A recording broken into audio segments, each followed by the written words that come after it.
तुलसी में पानी डालते समय बोले ये 3 शब्द गरीबी दूर हो जाएगी।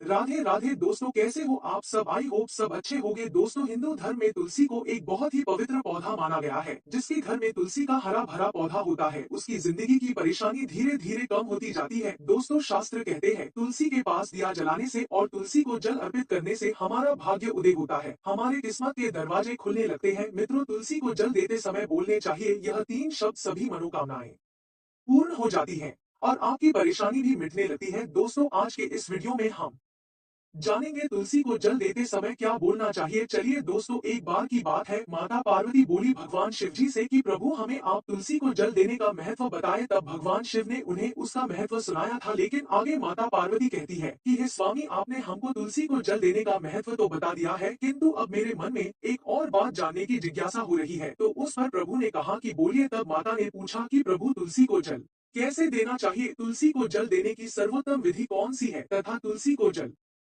देने का मंत्र कौन सा है? कृपया आप हमको इन सभी प्रश्नों का उत्तर दें। तब भगवान शिव माता पार्वती से कहते हैं कि हे प्रिय, जिस प्रकार से मैंने तुम्हें तुलसी का महत्व सुनाया है, उसी प्रकार से तुलसी को जल देते समय बोले जाने वाले मंत्र का भी बड़ा महत्व है। इसको बोलने से लोग पाप मुक्त हो जाते हैं। यह मंत्र केवल 3 शब्दों का है, किंतु इसका प्रभाव बहुत कल्याणकारी है। ये मंत्र जो भी मनुष्य नित्य तुलसी को जल देते समय अपने मुख से केवल यह 3 शब्द बोल देता है, तो साक्षात लक्ष्मी उसके घर में प्रवेश करती है, उसको सारी परेशानी दूर कर देती है और उसकी दरिद्रता समाप्त हो जाती है, उसे धन धान्य की प्राप्ति होती है। वह मंत्र बताने से पूर्व मैं आपको तुलसी के इस मंत्र का महत्व सुनाता हूँ। इस महत्व को सुन लेने मात्र से ही मनुष्य के समस्त पाप नष्ट हो जाते हैं।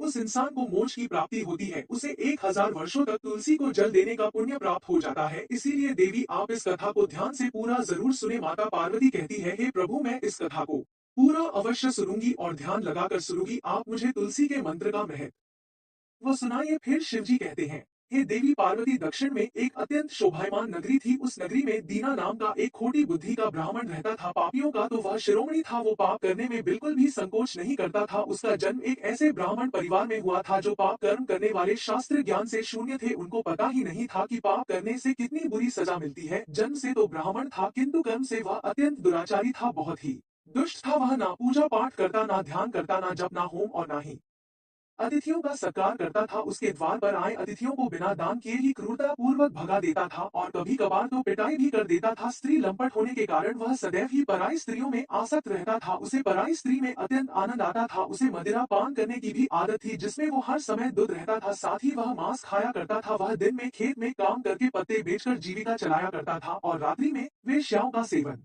करता था और खूब पाप करता था। इस प्रकार से उस ब्राह्मण ने अनेक वर्षों तक ऐसे ही अपना जीवन व्यतीत किया। फिर एक दिन वह दुर्बुद्धि दीना बेचने के लिए पत्ते इकट्ठा करने के लिए एक ऋषि की वाटिका में घूमने लगा और पत्ते तोड़ने लगा। तभी एक काल रूपधारी काले सर्प ने उस ब्राह्मण को काट लिया और सर्प के काटने से उसी समय पर उसकी मृत्यु हो गई। उसके बाद 3 यम के दूत उसे लेने के लिए उस स्थान पर प्रकट हुए और उसे उठाकर यमलोक ले जाने लगे। मार्ग में वह यम दूतों के सामने बहुत विलाप करने लगा, हे दूतों, मुझे कहाँ ले जा रहे हो आप?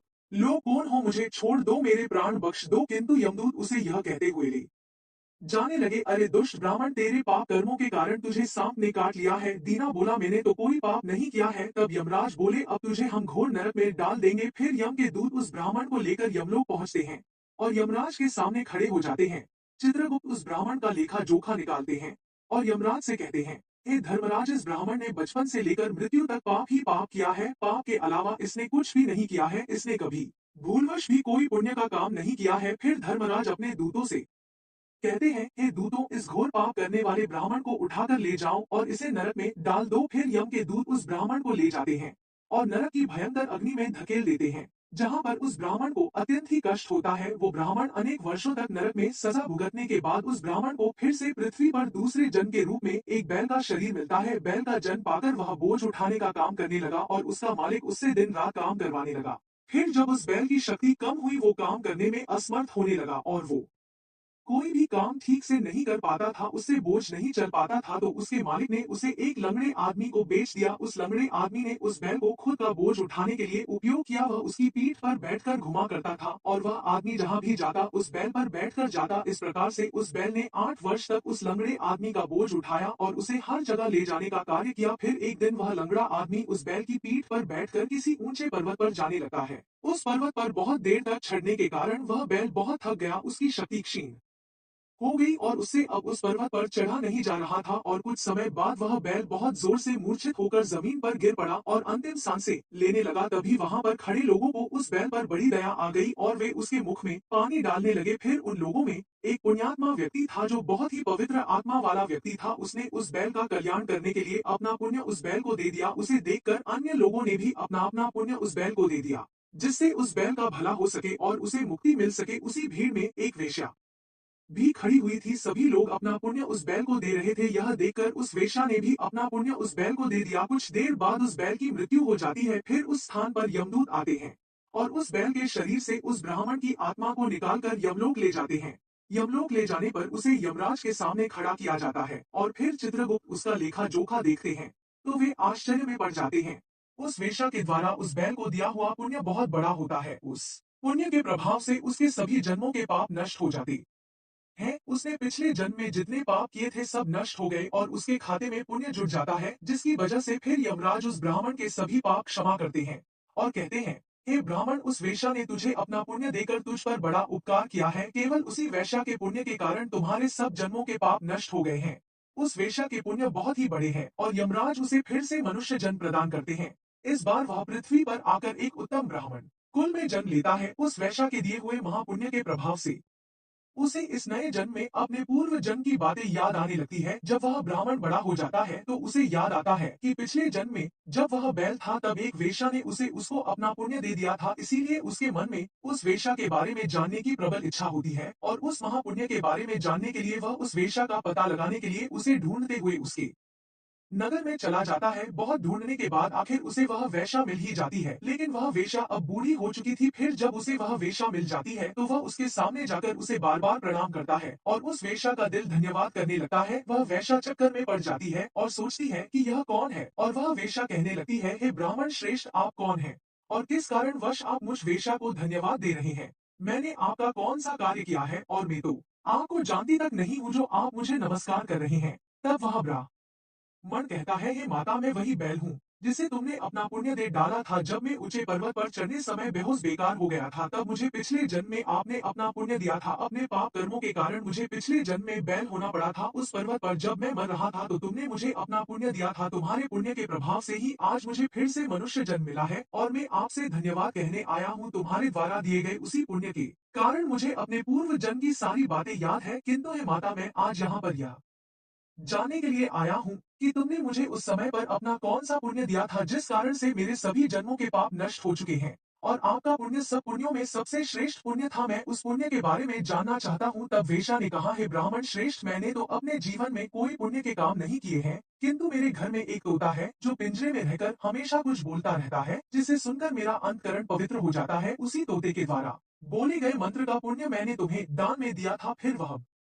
रावण कहता है, हे माती, आप मुझे उस तोते के पास लेकर जा सकती हो। फिर वह वेश्या और वह ब्राह्मण उस तोते के पास जाते हैं और उसे पूछने लगते हैं, हे शुक, तुम कौन सा मंत्र बोलते रहते हो जिससे तुम्हारे साथ हमारे जीवन का भी उद्धार हुआ है? यह मंत्र तुम्हें किसने सिखाया और इस मंत्र का क्या अर्थ होता है? कृपया करके आप इस मंत्र के बारे में हमें अवश्य बताएं। तब उस तोते ने अपने पूर्व जन्म का वृतांत सुनाना आरंभ किया। वह तोता कहने लगा, हे ब्राह्मण श्रेष्ठ, पिछले जन्म में मैं एक ब्राह्मण था। मैं अपने ज्ञान के अहंकार में अंधा हो चुका था। मुझे अपने ज्ञान का बहुत घमंड था। मैंने कभी गुरुजनों का आदर नहीं किया, सदैव ही उनका अपमान और तिरस्कार किया। मुझे अपने ज्ञान पर इतना अधिक घमंड हो गया था कि जिस कारण से मेरा क्रोध बहुत अधिक बढ़ गया और मैं सभी से द्वेष करने लगा। हर मनुष्य में मुझे बुराई ही नजर आती थी। अन्य मनुष्यों को तुच्छ समझने लगा और खुद को बहुत बड़ा ज्ञानी समझने लगा। विद्वानों का भरी सभा में अपमान करने लगा। फिर कालांतर में मेरी मृत्यु हो गई और मुझे यमलोक ले जाया गया। पूज्य जनों और गुरुजनों का अपमान करने के कारण मुझे तोते के कुल में डाल दिया गया और मेरा जन्म एक तोते के रूप में हो गया। मेरे पाप कर्मों के कारण छोटी अवस्था में ही मैं अपने माता पिता से वियोग हो गया। फिर मैं पेड़ की डाल पर बैठा रो रहा था तो उसी स्थान से कुछ मुनि जा रहे थे। उन्होंने मेरी दयनीय पुकार सुनी और मुझे लेकर अपने आश्रम में चले गए। वहां उस आश्रम पर उन्होंने मुझे एक सुंदर पिंजरे में रखा और मेरा अच्छी तरह से ख्याल रखा। वे मुझे नित्य भोजन दिया करते थे और पढ़ाते थे और अच्छा अच्छा ज्ञान